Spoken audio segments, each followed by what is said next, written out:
তোমাকে সে 10,000 টাকা দিবে। অনেকে এসেছিল তখন, আমার চাচি গিয়ে আমাকে ধরলো, আমার আরেকটা ভাই এসে আমাকে ধরলো, তো আমি ভাইকে ধরে চিৎকার করে করে কান্না করছিলাম।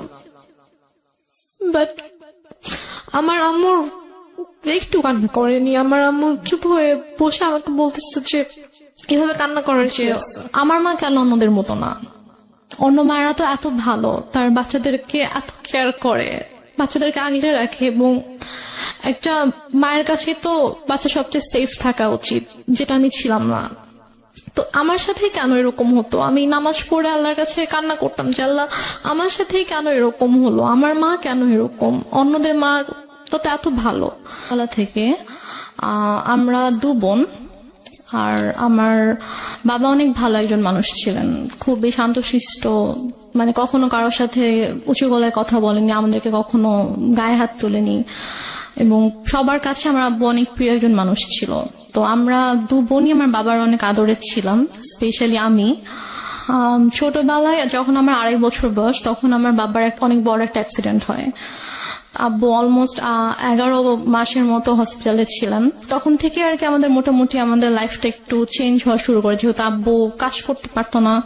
তো দেখা যেত যে আমাদের মানে আমাদের গ্রামের বাড়িতে অনেক জমি জমা ছিল আর কি, তো সেখান থেকে আর কি আমাদের মেইন ইয়াগুলো আসতো, খরচ টরচ সবকিছু আসতো। তো প্লাস আমার আম্মু জব করতো। আব্বু অসুস্থ হওয়ার পর থেকেই মানে মোটামুটি বলা চলে যে আমার আম্মু একটু মানে বদলে যাওয়া শুরু করে। এটা কি বাবা অসুস্থ হয়ে যাওয়ার পরে হ্যাঁ ফার্স্ট টাইম আপনারা নোটিস করলেন? আপনার বড় বোনের সাথে আপনার বয়সের ডিফারেন্স কত? আমার আপুর সাথে আমার 6 বছরের পার্থক্য। তার মানে উনি হচ্ছেন রাইট নাও 30 এবং আপনি হচ্ছেন 24। ওকে, সো আপনি যখন 2.5 বছরের ছিলেন, আপনার বোন তখন বলা যেতে পারে 7 থেকে 8 বছর বয়স। আচ্ছা, তো ওই সময় আপনার বাবা ফুললি হসপিটালাইজড? আব্বু ফুললি হসপিটালাইজড। কি করতেন উনি, পেশায় কি ছিলেন? আব্বু অ্যাক্সিডেন্টের আগে ব্যাংকে জব করতেন। আচ্ছা, তো ওই সময় মা খারাপ আচরণ করা শুরু করলো? মানে আপুই বেসিক্যালি আমাকে পেলেছে আর কি ছোটবেলা থেকে আমাকে, কারণ আম্মু বেশিরভাগ সময় হয়তো জবের কারণে বাইরে থাকতো, আব্বু সিক ছিল, সব দায়িত্ব আম্মুকে নিতে হতো। মাও তখন জব করতো? হ্যাঁ, আম্মু জব করতো। তো তখন থেকে আর কি আম্মু বাসায় আসলে দেখা যেত খুব অল্পতেই রেগে যেত, তারপর অনেক খারাপ ব্যবহার করতো। তো এগুলো নিয়ে আর কি আব্বুর সাথেও আম্মুর একটু ঝামেলা শুরু হয়ে যায় যে তুমি কেন বাচ্চাদের সাথে এরকম ব্যবহার করছো, এটা তো ঠিক করছো না তুমি। তো তখন থেকে আর কি বলা যায় যে আমাদের জীবনটা বদলে শুরু করে। আমরা অনেক হ্যাপি একটা ফ্যামিলি ছিলাম মোটামুটি। অ্যাক্সিডেন্টটা কিসের অ্যাক্সিডেন্ট হয়েছিল? অ্যাক্সিডেন্টটা হচ্ছে আব্বু গ্রামের বাড়িতে যাচ্ছিল, আমাদের বাসা থেকে গ্রামের বাড়িতে যাচ্ছিল। তো তখন আর কি একটা ট্রাক এসে টেম্পু টাইপের যে ইয়াগুলো থাকে না, গ্রামে একটা জায়গা থেকে একটা জায়গায় যায়, ওইরকম একটা গাড়িতে আব্বু ছিল আর কি। একটা ট্রাক এসে উপরে উঠিয়ে দেয়, গাড়ির যে স্টিয়ারিংটা থাকে, স্টিয়ারিংটা একদম আব্বুর পেটে ঢুকে যায়। ঢুকে মানে খুবই ডেঞ্জারাস অ্যাক্সিডেন্ট। আব্বুর শরীরে অনেক হাড্ডি ভেঙে যায়, তারপর হচ্ছে স্টিয়ারিং ঢুকে একদম আব্বুর পুরো পেট একদম মানে চিড়ে ফেরে যে সাইডে একটুখানি ঝুলে থাকে এমন অবস্থা, পেটের ভিতরে যা কিছু ছিল সবকিছু বের হয়ে যায়। মানে খুবই মানে ডেঞ্জারাস একটা অ্যাক্সিডেন্ট। আব্বুর বাসারই কথা না। রাইট। এখন আলহামদুলিল্লাহ আল্লাহ হায়াত দিয়েছিল জন্য আব্বু অ্যাক্সিডেন্টের পরে 14 বছরের মতো বেঁচে ছিল। বাট মানে যে অবস্থা ছিল আব্বু হাঁটতে পারতো না। আচ্ছা, আব্বুর 11 মাস পরে যখন আব্বুকে বাসায় নিয়ে আসা হলো, তখন আব্বু হাঁটতে পারতো না, আব্বু টোটালি হচ্ছে বিছানায় ছিল। তো আম্মু তখন আর কি আব্বুকে অনেক টেক কেয়ার করেছে। আব্বুকে হচ্ছে আমরা মানে যে ওয়াকার, বেবিরা যেরকম ওয়াকারে হাঁটে, আমরা ওরকম করে আব্বুকে নতুন করে আব্বুকে বসানো শিখাইতে হয়েছে, আব্বুকে দাঁড়ানো শিখাইতে হয়েছে, দেন ওয়াকারে করে আব্বুকে হাঁটাতে হয়েছে। তো তারপর যাই হোক অনেক বছর পার হলো, 2001-এ আমার বড় বোনের বিয়ে হয়ে যায়। আচ্ছা, আপুর খুব অল্প বয়সে বিয়ে হয়, তখন 14 বছর বয়স ছিল।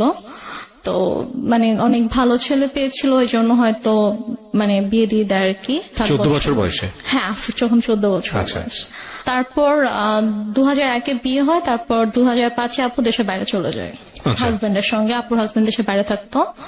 তারপর 2005-এ দেশের বাইরে চলে যাওয়ার পরে আমরা হচ্ছে তখন তো আমি একা একদম, আব্বু আম্মু আমি। এর মাঝে তো অনেক মানে কি বলবো, নিজের মা সম্পর্কে আসলে এভাবে কথাগুলো বলতে আমার খারাপ লাগছে, তারপর বলতে হয়। 2005-এ আপু চলে যাওয়ার পর থেকে আর কি আম্মুর মানে ব্যবহারগুলো আরো বেশি খারাপ হওয়া শুরু করে আমার সাথে, আব্বুর সাথে। বাবা কি তখন জব করছে নাকি একদম full break? বাবা বেসিক্যালি হচ্ছে যে অ্যাক্সিডেন্টের পরে বাবা জব করতো না, কারণ বাবা হাঁটা চলে তো অনেক বছর করতে পারেনি। তারপর কি বাবার হচ্ছে যে কিছু মানে জায়গায় হয়তো টাকা দেওয়া ছিল বিজনেসের ইয়াতে, ওখান থেকে আসতো প্লাস বাড়ি থেকে আসতো, ওভাবেই আর কি আমাদের সংসার চলছিল। তারপর 2006 সালে আপনারা তখন কোথায়? আপনারা কি তখন ঢাকাতে না, নাকি? আমরা তখন ঢাকাতে না, আমরা তখন আমাদের বাড়িতে গেলেন কবে? বাড়িতে গিয়েছি আমরা হচ্ছে 1 বছর একটু বেশি সময় হচ্ছে ঢাকায় ছিলাম। আচ্ছা। তারপর হচ্ছে তখন থেকে আমরা বাড়িতে মানে 96-এর কি মাসে অ্যাক্সিডেন্ট করেছিল সেটা আমার মনে নেই, বাট আমরা হচ্ছে 13-14 মাসের মতো ঢাকায় ছিলাম। তারপরে আর কি আমরা বাড়িতে চলে যাই। বাড়ি কোথায় চলে গেলেন? আমাদের বাড়ি ছিল সিরাজগঞ্জ চলে গেলেন। আচ্ছা, তো সিরাজগঞ্জে মানে হচ্ছে আপনার বাবার বাড়িতে চলে গেলেন? না, আমাদের বাসা, আমরা যে বাসাটা তখন আমরা ভাড়া থাকতাম, ওখানে 1 বছর বাবার এখানে থেকে ট্রিটমেন্ট করাতে হয়েছে বাবাকে শুধুমাত্র।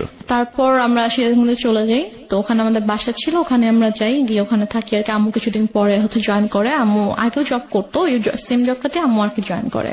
আচ্ছা। আর আব্বু হচ্ছে ওই টুকটাক মানে বেশি তো হাঁটাচলা করা নিষেধ ছিল, বলেছিল যে যতটা সম্ভব রেস্ট নিতে। তা আব্বু এরকম মানে জবে আর যাওয়া হয়নি, তো টুকটাক বিজনেস করতে ভাবে চলতো আর কি আমাদের। তো তারপর হচ্ছে 2006 সালে একটা ঘটনা আমি দেখি আর কি, মানে আমি ঘুমাচ্ছিলাম, তো ঘুম থেকে উঠে আমি যখন আম্মুর মানে বেডরুমের দিকে যখন আমি গেলাম, তো গিয়ে আর কি আমি খুবই আপত্তিজনক একটা আমি দেখি। সো তারপর থেকে আর কি আমার আম্মুর প্রতি আমার। বাবা কোথায় তখন? আমার আব্বু তখন বাইরে ছিল। বাইরে বলতে? বাইরে হচ্ছে আব্বু ওই ব্যবসার কাজে আব্বু বাইরে গিয়েছিল, একটা শপ ছিল ওখানে আব্বুর, তো ওই শপে গিয়েছিল আর কি। আচ্ছা, সো আপনি যে আপত্তিকর অবস্থাটা দেখলেন, এটা কি বেসিক্যালি আপনি ফার্স্ট টাইম নোটিস করলেন এরকম? হ্যাঁ, আমি ফার্স্ট টাইম নোটিস করলাম এরকম কিছু। তো আপনি স্কুলে পড়েন? তখন আমি মেবি ক্লাস 7-এ পড়ি। স্কুলে পড়ি তখন আমি।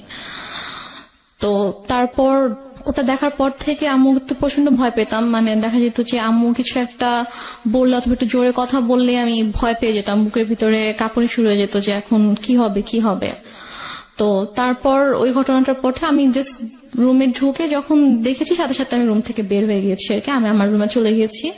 তো তার কিছুক্ষণ পরে আম্মু এসেছে আমার রুমে, তো এসে আমাকে বলছে যে যা দেখেছো সেটা যেন বাবাকে না বলা হয়, যদি বলো তাহলে কিন্তু তোমার খবর আছে।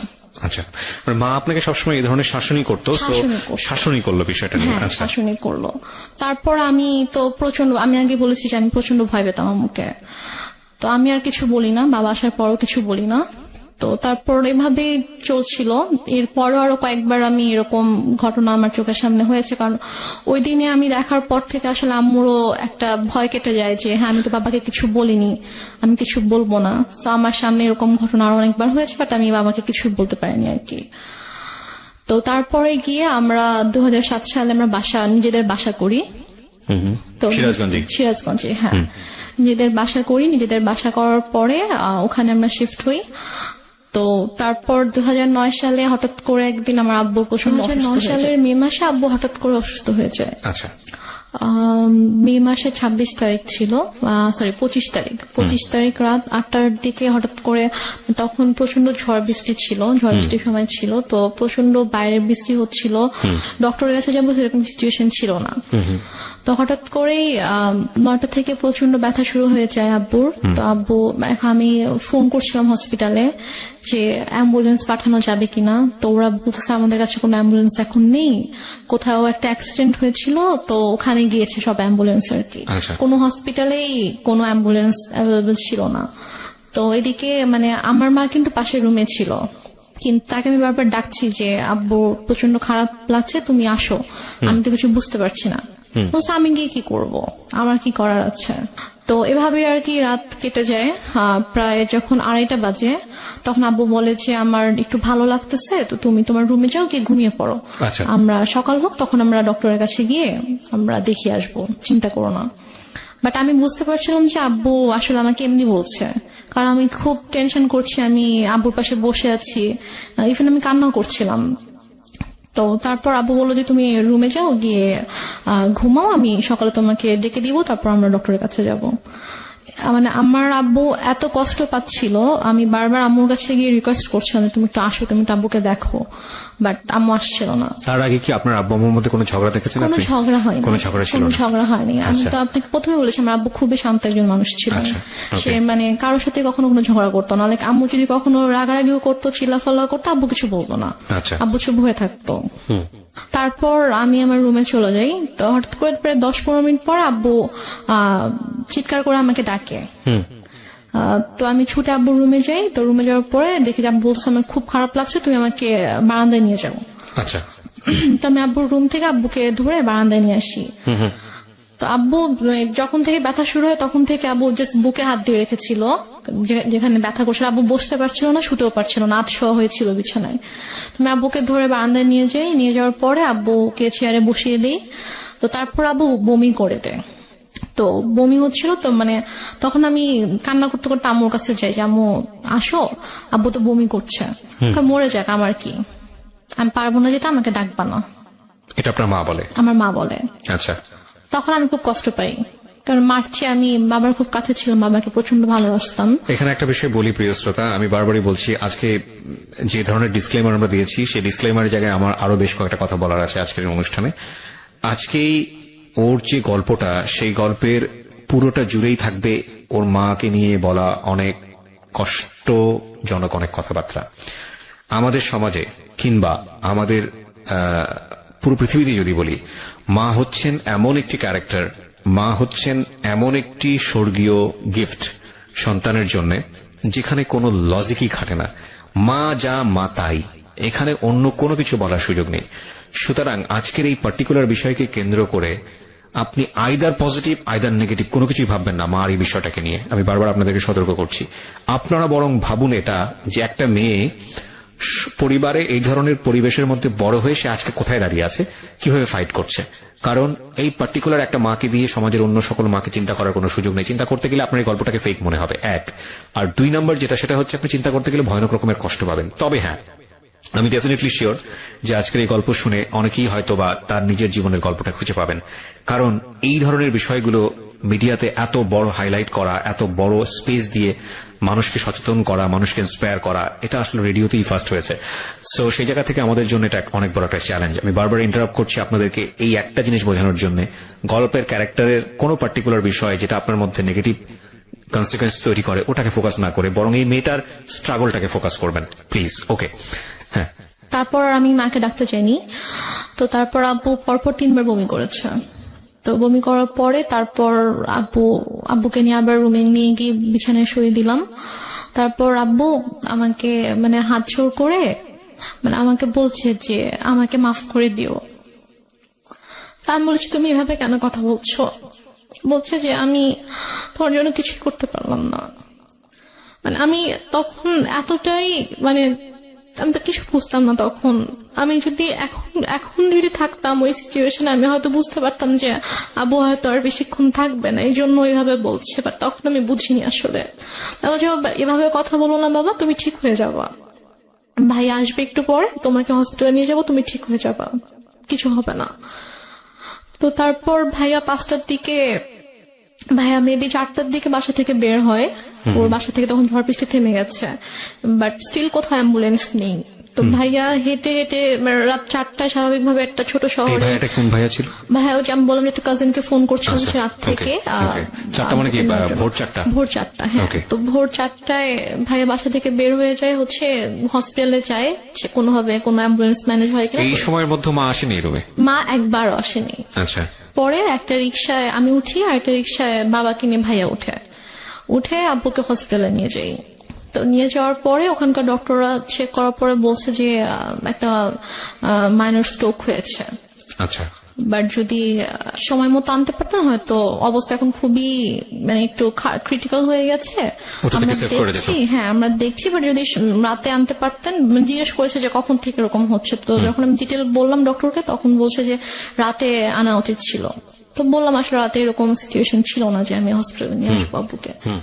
তো তো তারপর ইসিজি করা হলো, সব চেক আপ করা হলো, আব্বুকে আব্বু সারা রাত তো ঘুমায়নি, তো আব্বুকে ঘুমের ইঞ্জেকশন দেওয়া হলো ঘুমানোর জন্য। তো 6:30টার দিকে আমি আম্মুকে ফোন করলাম, আব্বুর ফোনটা আমার কাছে ছিল। তো আমি আম্মুকে ফোন করলাম যে আম্মু এই ঘটনা, আব্বুর তো স্ট্রোক হয়েছে, তো ডক্টর এটা বলেছে। তো বলতেছে যে তুমি আমাকে কেন ফোন দিয়েছো, তোমার বাবা তুমি দেখো, আমাকে কেন বারবার ফোন দিয়ে বলতেছো। বলছে যে আম্মু আমি একা একা এখানে কি করবো, তুমি আসবা না? বলতেছে যে না আমি আসতে পারবো না। এখন টাকা পয়সার একটা ব্যাপার ছিল, কারণ আমি আসার সময় তো আমি কোনো টাকা পয়সা নিয়ে আসিনি। ভাইয়া আর কি হসপিটাল মেডিসিন টেডিসিন যা কিছু লেগেছে ভাইয়া এনেছে। তো তারপর আমি আমাকে বললাম যে আমার তো টাকা লাগবে, হসপিটালে তো টাকা লাগবে, তো টাকা লাগবে, তুমি তোর বাবাকে বলো কোথায় টাকা রেখেছে এসে নিয়ে যাও, আমি কিছু জানি না, আমাকে আর ফোন দিবা, আমাকে বিরক্ত করবা না। তো তারপর আমি আর মাকে ফোন দিই না, আমি আমার চাচুকে ফোন দিই। আমার ছোট চাচু আমাদের বাসা থেকে 15 মিনিটের দূরত্বে থাকতো। তো চাচুকে ফোন দিয়ে বলি যে চাচু আব্বু তো এরকম হসপিটালে, তো আপনি আসেন। সে বলে যে আমি মাত্র ঘুম থেকে উঠেছি, আমার অফিস আছে, আমি এখন আসতে পারবো। তো তারপরে আর কি ডক্টররা হচ্ছে আব্বুকে কেবিনে শিফট করলো, ফার্স্টে ইমার্জেন্সিতে ছিল। তারপর কেবিনে শিফট করার পরে আমি আবার প্রায় মনে হয় 8টার দিকে আম্মুকে ফোন করি, তুমি কি একটু স্যুপ অথবা রুটি সবজি একটু বানাতে পারবা আব্বুর জন্য? বলে কেন, আমি কেন বানাবো, তোমার দরকার থাকলে তুমি সে পানি নিয়ে যাও। কোন ক্লাসে পড়েন তখন আপনি? আমি তখন ক্লাস 9-এ পড়ি। ক্লাস 9-এ, ওকে। তো কি মনে করে আম্মু আবার প্রায় আধা ঘন্টা পরে ফোন দিয়েছে, ফোন দিয়ে বলছে যে একটু পরে তো বুয়া আসবে, তো বুয়া আসলে আমি বুয়াকে দিয়ে নাস্তা বানিয়ে পাঠিয়ে দিব। তো বললাম আচ্ছা ঠিক আছে। বুয়া আসছে পরে, হয়তো বুয়াকে দিয়ে নাস্তা বানিয়ে আম্মু নিজে এসেছে 9:30টার দিকে। এসে বলতেছে যে নাস্তা দিলাম, এখন আমি যাচ্ছি, আমাকে আর বিরক্ত করবা না, আমাকে আর ফোন দিবা না, কি করার তুমি করো, তোমার বাবার ড্রয়ারে টাকা আছে ওখান থেকে নিয়ে তুমি খরচ করো, আমাকে বিরক্ত করো না তুমি। তারপর ডক্টর বলল যে আব্বু মোটামুটি অবস্থা ভালো, মানে স্টিল কিন্তু স্যালাইন চলছে। তারপর বললো যে এখন মোটামুটি ভালো আছে।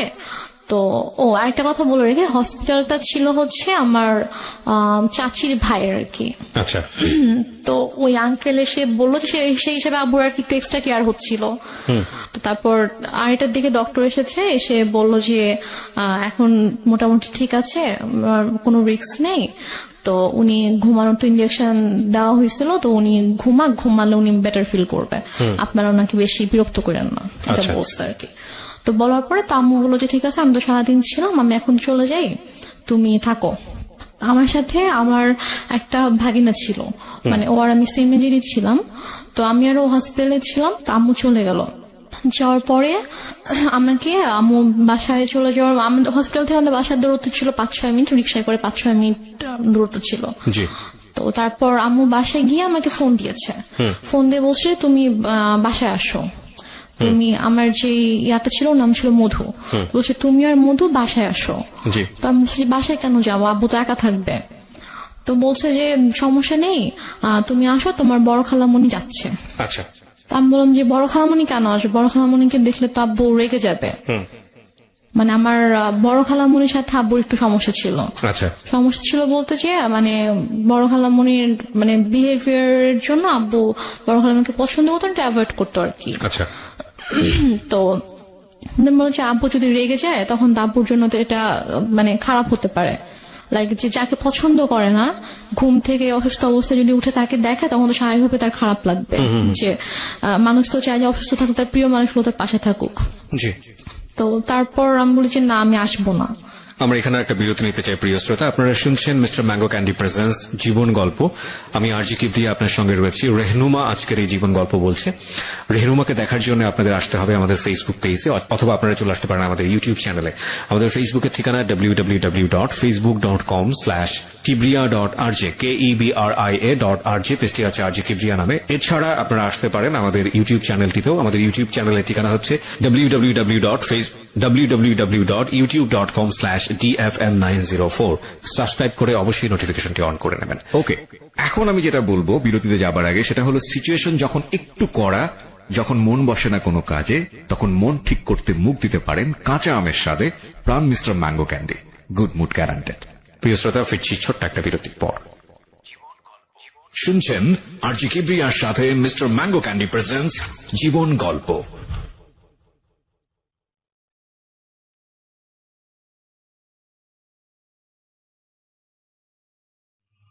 love, hate, challenge, motivation, lies, truth, impossible, virtue, morality, something beyond entertainment. Welcome to my stage of reality. Stay tuned. Sunday and Wednesday with me RJ Kibriya, only on Dhaka FM 90.4.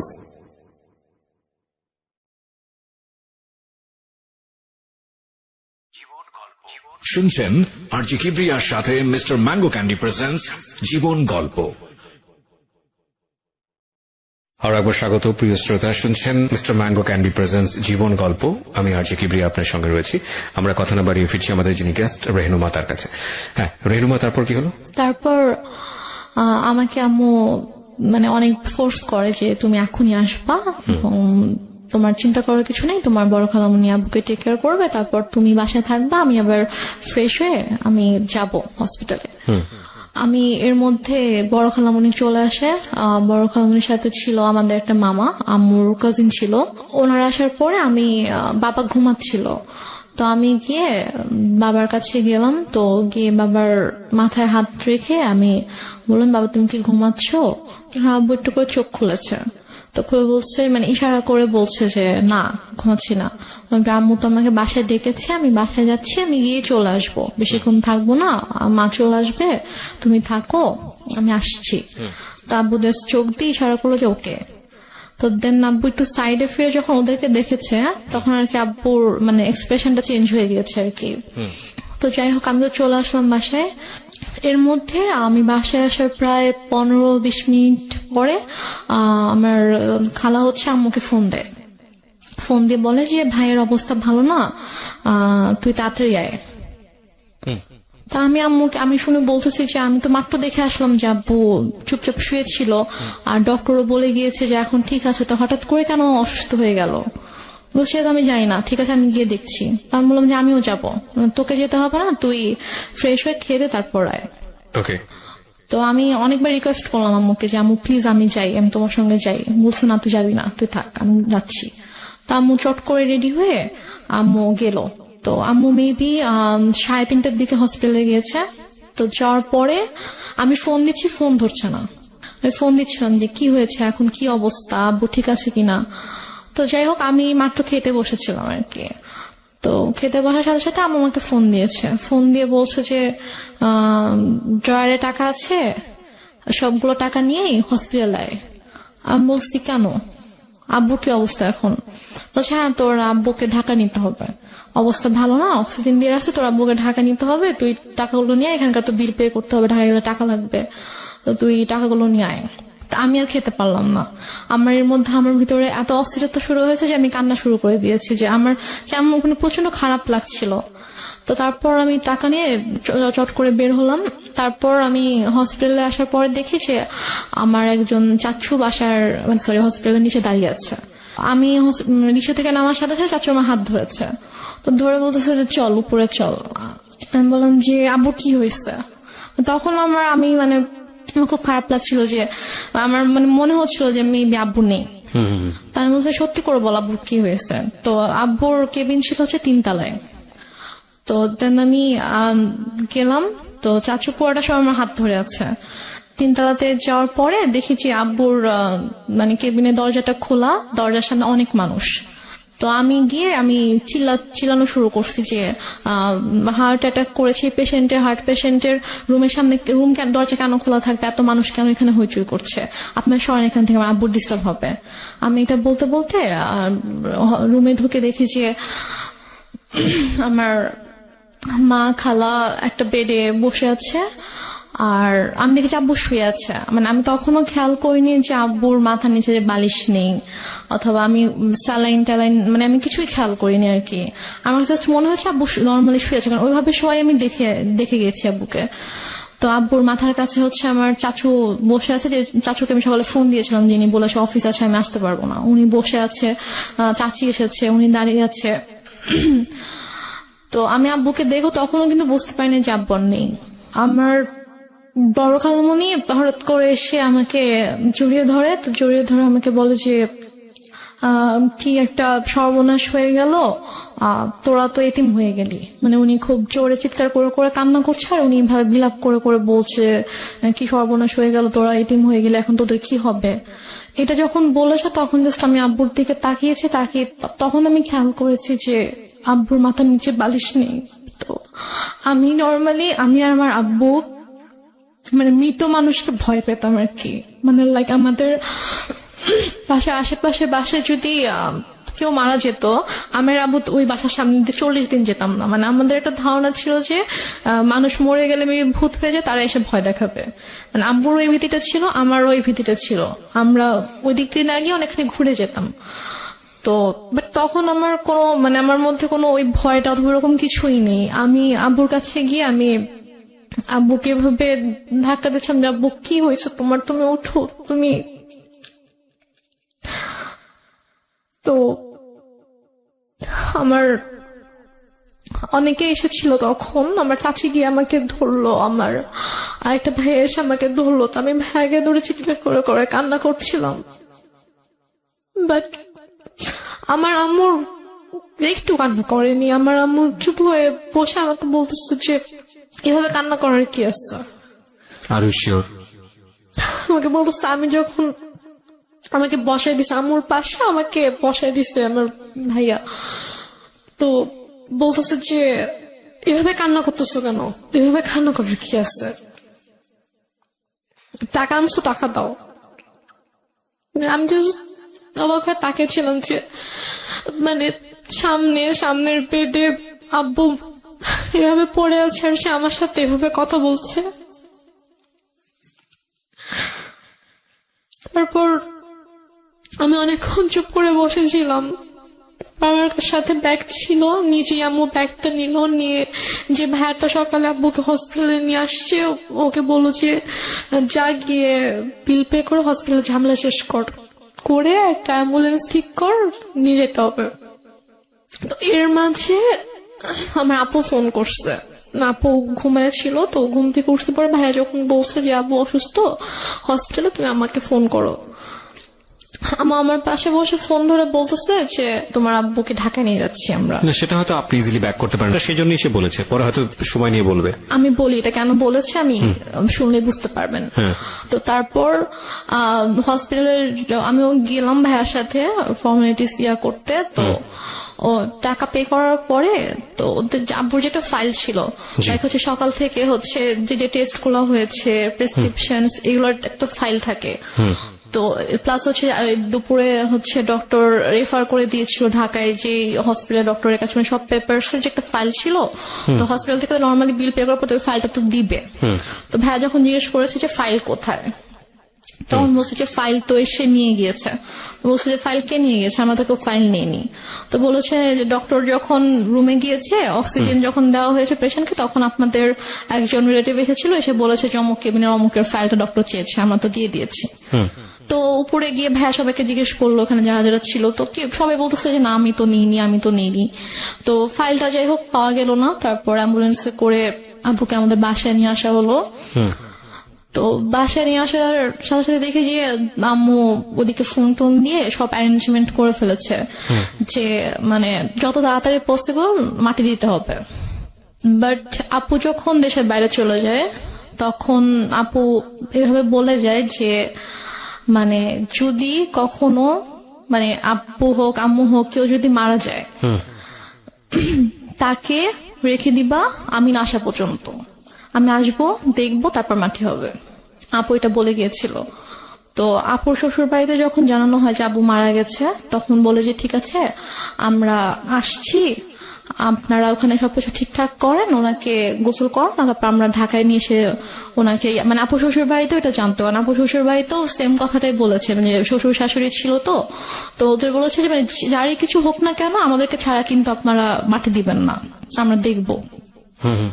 তো ওইভাবে আপুর শ্বশুরও phone দিয়ে বলে যে ঠিক আছে ভাইজানকে নিয়ে আসতে হবে ঢাকায়, নিয়ে এসে আমি ব্যবস্থা করছি। এখানে বারডেমে সম্ভবত ছিল হিমাগার আছে, তো ওখানে বলো যে ওখানে রাখবো, আমি সব ব্যবস্থা করে আমি আসছি।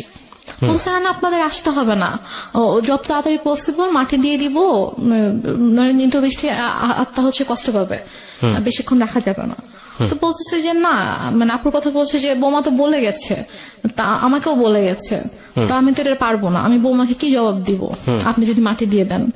বলতেছেন আপনাদেরও কষ্ট করে, এখন সন্ধ্যা হয়ে গেছে, আপনাদেরও এখন কষ্ট করে আসতে হবে না, আর আপনারা আসলে আসেন, বাট আপনারা আসার আগে আগে মাটি দিয়ে দিব। মানে আম্মু পুরো ক্রেজি হয়ে গিয়েছে মাটি দেওয়ার জন্য। তো আমার চাচুরা ফোন দিয়ে বলতেছে যে, আমার একটা চাচা গ্রামের বাড়িতে থাকে, তো আমার চাচা ফোন দিয়ে বলতেছে যে তুমি এখানে নিয়ে আসো, আমাদের পারিবারিক কবরস্থানে মাটি হবে। সে বলতেছে না আমি ওখানে নিব না, ওর এখানেই মাটি হবে। তো এগুলো নিয়ে আম্মু খুবই মানে রীতিমতো ঝগড়া করতেছে অনেক। আম্মু কিন্তু স্টিল মানে এক ফোঁটাও কান্না করেনি, একটুও কান্না করেনি। তো সে আমার চাচার সাথে ফোনে ঝগড়া করতেছে যে না আমি এখানে মাটি দিব, আপনাদের যদি দেখতে ইচ্ছা করে আপনারা এখানে আসেন, এসে দেখে যান। কোনোভাবে রাজি করাতে পারতেছে না যে না পারিবারিক কবরস্থানে তার মাটিটা হবে। ওইদিকে আপু বারবার ফোন করে বলতেছে যে তুমি একটু আব্বুর সাথে কথা বলায় দাও। তো বলছে এখন তো কথা বলতে পারবে না, এখন তো হচ্ছে যে কি অক্সিজেন দিয়ে রাখছে, এটা সেটা এগুলো বলতেছে। বলছে যে ও আব্বুকে বলছে যে আমি এখন অ্যাম্বুলেন্স চাই। তো বলছে ঠিক আছে, আব্বু কথা বলতে না পারলেও সমস্যা নেই, তুমি আব্বুর কানের কাছে ফোনটা নাও, আমি আব্বুর সাথে কথা বলে আব্বু বেটার ফিল করবে, আব্বুর ভালো লাগবে আমার ভয়েস শুনলে। সে বলছে না এখন না, আমি হসপিটালে যাই, তোমার সাথে কথা বলে দিব। এভাবে ওদিকে আপুকে এভাবে হ্যান্ডেল করতেছে, তারপর হচ্ছে আমার চাচার সাথে ঝগড়া করতেছে এবং মাটি দেওয়ার জন্য খুবই পাগল হয়ে গেছিল। মানে আপনার কথা অনুযায়ী যদি আপনি সবকিছু মেনে নেই, তাহলে বলতে হবে যে সে এককভাবে সিদ্ধান্ত নিচ্ছে, একটা স্বেচ্ছাচারী আচরণ যেটাকে বলে। সে কারো কথাই শুনছে না। লাইক একজন মহিলার যে হাজবেন্ড মারা গেলে তার যেরকম বিহেভিয়ার থাকা উচিত ওরকম কিছু ছিল না আমার মাঝে। অনেক বেশি ডেসপারেট ছিল to establish her decision. Yeah exactly. Okay. তো তারপর সবাই বুঝায় যে এরকম করার কিছু নেই, আপনি একটু শান্ত হন, যেহেতু তার বাবা মা ভাই সবার কবর ওখানে, সো ওনার ভাইরাও চাচ্ছে, ওনাদের কথাটা আপনাকে মানতে হবে। তো সবাই বুঝানোর পরে গিয়ে উনি আর কি বলে আচ্ছা ঠিক আছে। দেন আব্বুকে গোসল করানো হয়, করানোর পরে রাত 8টার দিকে সম্ভবত অথবা 8টার পরে আব্বুকে একটা ট্রাক নিয়ে আসা হয়। মানে আমাদের বাসা থেকে আমার দাদুর যে গ্রাম 1 ঘন্টার দূরত্ব ছিল আর কি। তো ওখানে তারপর আমরা যাওয়ার জন্য মাইক্রো ট্রাক সবকিছু অ্যারেঞ্জ করা হয়। তো আমি বলি যে আমি যাবো, বলেন তোমাকে যেতে হবে না, আমাকে বাসায় রাখে। আমার বাসায় আমার ছোট খালামুনি ছিল, আরো কে ছিল, তো ওদের কাছে আমাকে রেখে যায়। রেখে আমি চলে যায় ওদের সাথে গ্রামের বাড়িতে মাটি দেওয়ার জন্য। আচ্ছা। মাটি দিয়ে রাতের 12:30 পৌনে 1টার দিকে চলে আসে, সবাই আবার ব্যাক করে আর কি। স্টিল আপুর সাথে সে কথা বলতেছে যে বাবা বেঁচে আছে, বাবা হসপিটালে। আপু বারবার ফোন দিয়ে বলছে যে কথা বলায় দাও, সে মানে বলাচ্ছে না আর কি। তো দেন মেবি 12:30 পৌনে 1টার দিকে আসলো বাসায়। তো আসার পরে তখন গিয়ে আপু শাশুড়িকে বলেছে যে আপনাদের আসতে হবে না, আমি যেহেতু মাটি দিয়ে দিয়েছি তাড়াতাড়ি, তো আপনারা সকালে আসেন, রিল্যাক্সে সকালে আসেন, এখন আসতে হবে না। তো তারপর ওরাও আসলো না। তো তারপর আপুকে আমাদের সময় সকাল 5:30টার দিকে আপুকে ফোন দিয়েছে, ভাইয়াকে ফোন দিয়ে, তো আপু কলেজে ছিল, ভাইয়াকেও কিন্তু জানায়নি। তো 5:30টার দিকে ভাইয়াকে ফোন দিয়ে বলছে যে তোমার আব্বা তো মারা গেছে। তো বলছে যে মানে কি, আপনি তো একটু আগেও বলছেন, মানে রাতের বেলাও যখন কথা হচ্ছে তখনও তো আপনি বলছেন যে আব্বা ঢাকায় হসপিটালে, এখন মারা গেছে, মানে আপনি কি বলতেছেন এগুলা? ভাইয়া বিশ্বাস করতে পারতেছে না। তো বলছে যে হ্যাঁ এরকম মারা গেছে, মাটি দিয়ে আসছি, ডিটেল বললো আর কি। তো তাহলে আপনি কেন বিকেল থেকে বলছেন যে আপনি আব্বুকে ঢাকায় নিয়ে আসতেছেন, এগুলা কেন বলছেন, মিথ্যা কথা কেন বলছেন? পরে বলে যে তারপর বলছে যে আপনাদেরকে তো বলা হয়েছে যে কেউ মারা গেলে রাখতে, আমরা দেখবো তারপর মাটি হবে, তো আপনি কেন মাটি দিয়ে দিলেন? ভাই আম্মুর সাথে এভাবে কথা বলতেছিল। তো বলতেছে যে আমার ইচ্ছা হয়েছে আমি দিচ্ছি। এটা আপনার মা বলছে? আমার মা বলছে আমার ইচ্ছা হয়েছে আমি দিচ্ছি, এখন তো কিছু করার নাই। আপুর কথা বলছে যে ওকে জানাও, ও কোথায়? তো বলছে ঠিক আছে, ওকে আপনার জানাইতে হবে না, আমি ওকে জানাচ্ছি, আমি আমার ওয়েতে ওকে জানাবো। তো তারপর আপু কলেজে ছিল। তো আপু কলেজ থেকে আসার পর এর মধ্যে বাসায় হচ্ছে আপুর কিছু ফ্রেন্ডকে ভাইয়া ডাকে, ওরা সবাই আসে। তো আপু বাসায় এসে দেখে আপুর ফ্রেন্ডরা বাসায়, ভাইয়া বাসায়। তো আপু বলে যে কি হয়েছে তোমরা হঠাৎ করে বাসায় না জানিয়ে? তো বলে আসলাম আর কি। তো ওরা অনেক খাবার টাবার রান্না করে আনছে, তো আনার পর আপুকে খাওয়াইছে। খাওয়ানো দাওয়ানোর পরে তারপর আপুকে বলছে যে এরকম আব্বু তো মারা গেছে। তখন আপু খুব শক, সে মানে কি, আমাকে তো বলা হয়েছে যে আব্বু হসপিটাল, আব্বু ঢাকায়, আম্মু কেন মিথ্যা কথা বলছে? দেন আপু আমাকে ফোন করে বলে যে তুমি কেন মিথ্যা বললা, যাই হোক অনেক কথা। আম্মু বলে যে এরকম মৃত মানুষকে রাখতে হয় না, কষ্ট পায়, এগুলো নিয়ে আর কি অনেক ইয়া হয়। বাট তখনও আমি বুঝতে পারিনি যে আসলে ব্যাপারটা কি হয়েছে। তো এর মাঝে কথা ওঠে আব্বুর ওই ফাইলটা নিয়ে। এটা নিয়ে যখন কথা ওঠে যে ওই ফাইলটা কোথায়, আমার বড় খালার ছেলে হচ্ছে ডাক্তার।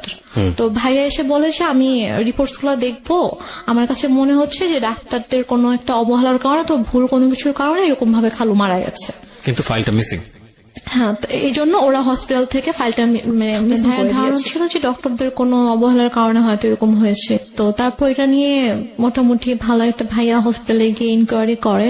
তো ওরা সেম রিপ্লাই দেয় যে আমাদের কোনো ফল্ট নেই, কেউ নিয়ে গিয়েছে, আপনাদের রিলেটিভ এর মধ্যে থেকে কেউ ফাইলটা নিয়ে গিয়েছে। আচ্ছা।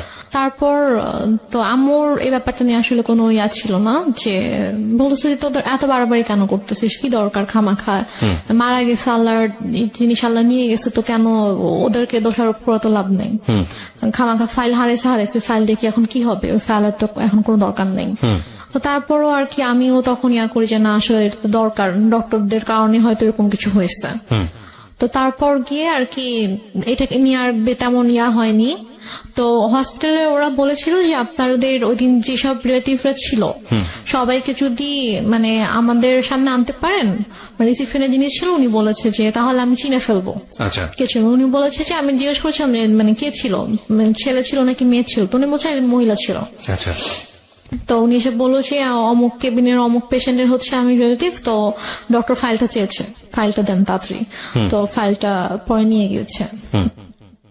তো যাই হোক, তো তারপর এটা নিয়ে আর কোনো ইয়া হয়নি। আম্মুকে যখন বললাম যে চলো তাহলে আমরা সবাইকে নিয়ে যাই ওখানে যেদিন ছিল, তো বলছে যে না আমরাই তো ছিলাম, আমরা তো কেউ যাই নাই, তারপর যেতে সমস্যা কোথায়, চলো।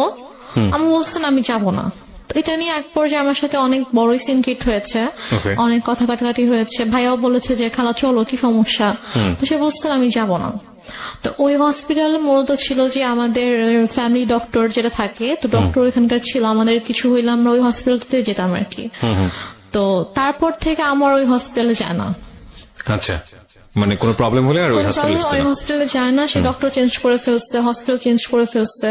তো তারপর যাই হোক এটা নিয়ে আর কোনো কথা কাটাকাটি হয়নি, কিছু হয়নি, শেষ হয়ে গেল ব্যাপারটা।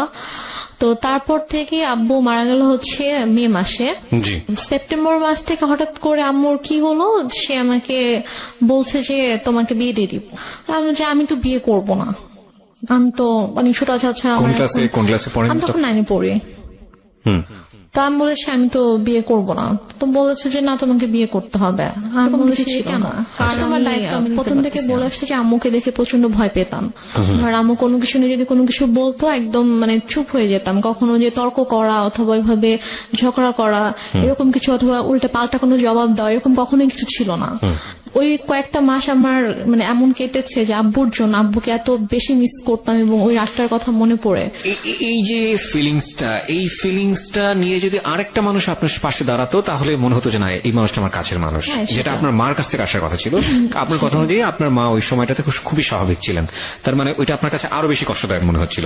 বলুন তারপর। যারা এসেছে তারাই কিন্তু আমাকে সান্ত্বনা দিয়েছে, বাট আমার মার থেকে আমি কোনো সান্ত্বনা পাইনি। তো আমি আসলে অনেক বেশি একা হয়ে গিয়েছিলাম। তো সেই একাকিত্ব থেকে আমি আর কি ঘুমাতাম না। তো যাই হোক, তো সেপ্টেম্বরের দিকে হঠাৎ করে আম্মু একদিন আমাকে বলে যে দেখো আমার অনেক ঝামেলা হচ্ছে। ব্যাপারটা এরকম না যে আম্মু আমার দায়িত্ব নিতে পারছে না, যে আমার জন্য আম্মুর খরচ হচ্ছে, আমার খরচ কিন্তু আপুই পাঠাতো। তো সে আমাকে বলছে যে না আমি তোমাকে রাখতে পারবো না, আমি তোমার দায়িত্ব নিতে পারছি না, তোমাকে আমি বিয়ে দিয়ে দিব। তা আমি ঠিক আছে, আমি আপুর সাথে কথা বলতে চাই, তোমার যদি খুব বেশি সমস্যা হয় তাহলে আমি আপুকে বলি, আপু আমাকে হোস্টেলে পাঠিয়ে দিক। আচ্ছা। তো বলেছে না আপুকে বলা যাবে না। তো এটা নিয়ে অনেক আম্মুর সাথে মোটামুটি একটু চলছিল যে আম্মু অনেকভাবে অনেককে দিয়ে বুঝাচ্ছিল আমাকে, লাইক আমার ফ্রেন্ডের আম্মুকে নিয়ে এসে। আপনার মধ্যে এমন কোন আচরণ কি ছিল যেটা মা নোটিস করেছে যে বিয়ে দিয়ে দিলেই আমি সেফ জোনে চলে যাই? আমার মধ্যে আচরণ বলতে আমি তো বাসা থেকে লাইক বের কোনো হতাম না। মেল ফ্রেন্ডের সঙ্গে টাইম পাস করা, যেহেতু বাবা নাই সো ডেসপারেটলি মাকে অ্যাভয়েড করে অন্য কোনো দিকে যাওয়া? না না, আমার ওরকম কোনো মেল ফ্রেন্ড ছিল না যাদের সাথে হয়তো আমি বাইরে, আমি গার্লস স্কুলে পড়তাম, আচ্ছা। আমার ওরকম মেল কোনো ফ্রেন্ড ছিল না। ওকে। তো আমার যা ফ্রেন্ড ছিল, আমার যে বেস্ট ফ্রেন্ড ছিল ও আমাদের পাশের বাসারই ছিল আর কি। ওকে। ও আরেকটা কথা বলি যে আমরা যে এলাকাটায় বাসা করেছিলাম ওইখানে আমার জন্ম হয়, মানে আমার যখন জন্ম হয় তখন আমরা ওই এলাকাতেই থাকতাম, বাট ভাড়া থাকতাম। তো পরবর্তীতে গিয়ে আমরা ওখানে বাসা করেছিলাম। জি। তো আমার যে ছোটবেলার বন্ধুগুলো ছিল তো ওরা ওখানকারই ছিল। তো সেই হিসাবে জাস্ট ওদের আম্মুকে নিয়ে এসে আম্মু আমাকে বুঝাচ্ছিল যে বিভিন্নভাবে মোটিভেট করার চেষ্টা হ্যাঁ, করছিল। motivate করার ওকে। চেষ্টা করছিল। তো এর মাঝে যেটা হয় যে অক্টোবর মাসে আমার দুসম্পর্ক আত্মীয় হঠাৎ করে আম্মু বলে যে ওরা আসবে। আম্মু অনেক আয়োজন করতেছিল, বাজার টাজার করছে, রান্না করতেছে, তারপর আন্টি আসছে, আমার বান্ধবীর মা আসছে, বোন আসছে। তো বাসার মধ্যে একটা উৎসবের মতো একটা ব্যাপার যে অনেক রান্না বান্না হচ্ছে, সব গুছাচ্ছে। তো আমি তখনও বুঝতে পারিনি যে গেস্ট গুলা কার অথবা কেন আসছে, মানে আপনাকে দেখতে আসছিল। Okay. এক্স্যাক্টলি। তো তারপর তারা আসলো, আসার পরে আমাকে তাদের সামনে, আমি তো যাবোই না, কোনোভাবেই যাব না, আমাকে জোর করে নিয়ে গেল। তো নিয়ে যাওয়ার পরে তো আমি গিয়ে যখন দেখলাম যে কে ছেলে, কারণ আমি হচ্ছে আমাদের বললাম যে দুসম্পর্ক আত্মীয় ছিল, তো আমি ছেলের বড় ভাইকে চিনতাম, আমাকে মামা বলে রাখতাম। জি। তো তারই ভাই, সে সিঙ্গাপুরে থাকতো এবং সে অনেক টাকা পয়সার মালিক ছিল। এবং ছেলেটা মানে মানুষের সবাই আল্লাহর সৃষ্টি, কারো চেহারা নিয়ে খারাপ কথা বলতে চায় না, তো বলতেও হয় না। তারপর আমি জাস্ট বলছি যে ছেলেটা অনেকটা লম্বা ছিল, লাইক সে দেখতে এক কথায় যে সে যে নিগ্রোদের মতো ছিল, নিগ্রোদের যেরকম অনেক কালো হয়, যে ওরা দেখতে যেরকম হয় এক্স্যাক্টলি দেখতে ওরকম ছিল অনেকটা। তো আমি জাস্ট গেলাম, যাওয়ার পরে আমি যখন দেখলাম, তো দেখে আমি সাথে সাথে তো আমি রুম থেকে চলে আসছি। ওকে। তারপর আম্মু আমার রুমে আসলো যে তুমি এরকম বেয়াদবের মতো উঠে কেন চলে আসলা? আমি বললাম যে আমি ওখানে কেন থাকবো, তুমি তো আমাকে জোর করে নিয়ে গিয়েছো, আর তুমি ছেলের অবস্থা দেখছো কিরকম। তো পরে বলতে বিষয়টা কিরকম, ছেলেটাকে পছন্দ হলে আপনি বিয়ে করে ফেলতেন? না, পছন্দ হলে যে বিয়ে করতাম সেটা না, আমি বলছি যে তোমার কি মানে এতটুকু মানে নেই যে তুমি এরকম একটা ছেলের সাথে আমাকে বিয়ে দেওয়ার জন্য নিয়ে আসছো, মানে তোমার রুচিবোধে কিভাবে এটা করলো যে তুমি এরকম একটা ছেলের সাথে আমাকে বিয়ে দিবা, এরকম একটা ছেলের সাথে তুমি আমাকে বিয়ে দিতে চাও। আচ্ছা। এই জন্য আর কি, ছেলেকে পছন্দ হলে যে আমি বিয়ে করতাম ব্যাপারটা এরকম না, কারণ বিয়ের কোনো চিন্তা ভাবনা আমার মাথায় ছিলই না।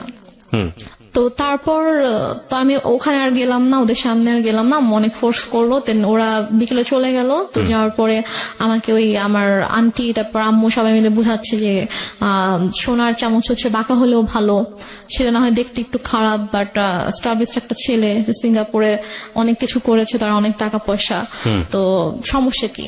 ওকে। ছেলে বয়স অনেক বেশি ছিল, 40 আপ ছিল।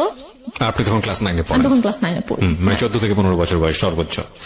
তো তারপর গিয়ে যাই হোক, এটা নিয়ে আমি বললাম যে আমি কোনোভাবেই বিয়ে করবো না, আমাকে আপুর সাথে কথা বলতে দাও, আমি এখান থেকে চলে যাবো, আমি তোমার কাছে থাকবো না। কিন্তু আম্মুর সাথে আমার একটু মানে আরো বেশি আর কি দৌড়তে সৃষ্টি হয়ে যায়, একটু ঝামেলা হতে থাকে যে কেন বিয়ে করবি না, বিয়ে নিয়ে আম্মু খুবই আর কি ফোর্স শুরু করে।